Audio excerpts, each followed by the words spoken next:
feel funny. What's happening to me? Ah! Ah! Ow!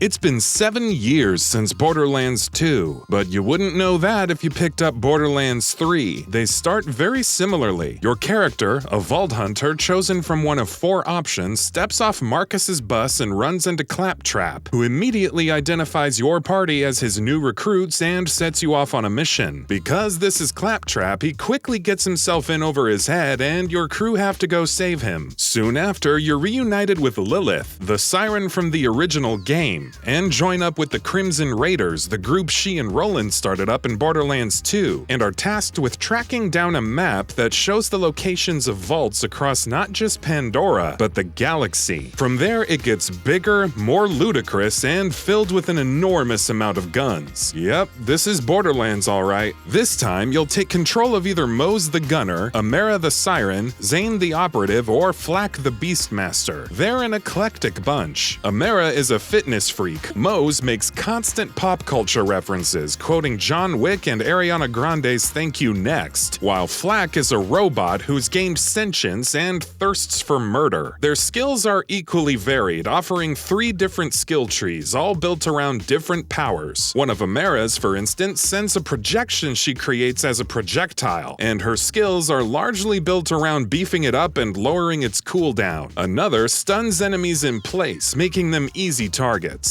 Zane and Flack have similar abilities built around their drone and pets respectively, while Mose upgrades her mech, Iron Bear, and helps determine its loadout. They're a fun group to pal around with, and the variation in their skill trees makes it easy to customize your playstyle. The supporting cast is equally good. Series veterans like Lilith, Marcus, Catch-A-Ride's Ellie, and Claptrap make a comeback as major characters too. In fact, most of the previous cast returns in some way, even if it's just for a quick cameo. The big bads this time are the Calypso twins. They're not the most memorable of villains, but you dislike them enough that beating them to the vaults and then shooting them in the face makes for a pretty good goal. Getting to that point means completing a lot of quests, and it's to the game's credit that the game's numerous side quests have gotten the same amount of love as the main quest. One particularly memorable quest required me to turn the local robot-operated coffee shop back on, and then steal a mug to get some coffee in because it was an eco-friendly shop and they wouldn't give me something disposable. The issue was that the mug I stole belonged to a guy called the Coffee Commander, and he chased me down to get it back. It's all absurd, but it's Borderlands. Borderlands 3 won't convert you to the series' sense of humor if you're not a fan, but I found it to be just the right amount of stupid. While the quests are memorable for their content, the way you go about completing them is often the same. Go here, shoot guys, get thing, bring thing back. It can be a little tiring and require a lot of backtracking, but I only noticed it a few times and only when it was particularly egregious. Most of the time, the game does a good job of making each mission feel unique, or making fun of it if it's not. I expected to start feeling a bit tired of the formula after a while, but I never did, which is impressive considering the game's 30-hour length. The best way to play is with friends, and I'm happy to report that Borderlands 3 supports local co-op in addition to an online offering. Once you've partied up, you can choose between cooperation mode, which offers instance loot and level scaling, or co-opetition mode, which nixes level scaling entirely and makes loot first come first serve. I opted for the former in my local play sessions, which largely ran really well. There were a few issues, however. The subtitles would sometimes display in the wrong places during cutscenes, and the game demonstrated notable slowdowns when one of us entered a menu and the other one didn't, even on the Xbox One X. Still, these were minor issues, and the co-op largely worked very, very well, and I was happy to see Gearbox continue the series' tradition of local play at a time when so many series are abandoning it. The series' focus on loot also remains, though it is nice to play a looter shooter that isn't all about a persistent online world and isn't stingy with its drops. Borderlands 3 absolutely showers you with loot, giving you gun after gun after per gun, all of which feel like they were designed by hand rather than procedurally generated. It's the little things that sell it. The way that each gun has its own little intricacies, from how certain revolvers are reloaded to the multitude of scopes on the sniper rifles. The different weapon manufacturers all add unique spins on their guns, with Hyperion offering a shield when you aim down the sight and Vladof offering an alternate fire mode, like an underslung grenade launcher, on each weapon. Almost every gun I found was fun to use, and if it wasn't, another was right around the corner. Borderlands 3 just gives you things rather than make you jump through hoops for them, which is a rarity in this day and age, and I appreciated it. Better still, the guns are not bound to the player who loots them, allowing you to trade weapons whenever you like. Pair the sheer number of guns with strong sound design. Seriously, even the guns sound great. And recoil that makes each one feel different, and Borderlands 3 is a blast to play. There's also a lot of different things to shoot at. Borderlands bandits return, but going to planets beyond Pandora mean new enemies come into play too. Malawan forces are better equipped and more strategic than your typical bandit, who is likely to just run right at you. Ratches may look and play like skags, but the sheer amount of visual variety here, plus the increasingly diverse makeup of the enemies you fight, means that you probably won't get bored. The different planets help this out too. Pandora may be a dusty wasteland, but Promethea, home of the Atlas Corporation, is a neon-soaked megacity that gives off Blade Runner vibes. The planets of Borderlands 3 feel very diverse, providing both visual and gameplay variety in a series that has often been stuck in the desert. If there is a single area that Borderlands 3 doesn't out-and-out excel at in terms of gameplay, it's the game's bosses. The majority are very good, mixing unique gameplay mechanics and arenas together in ways that feel fresh, but some can feel a bit spongy and a little bit unfair, particularly Kilovolt, who can cover large swaths of ground in high-damage lightning that can down most of your team at once. Beyond that, however, the game does what it wants to do very well. Even the catch-a-ride vehicles feel better this time around.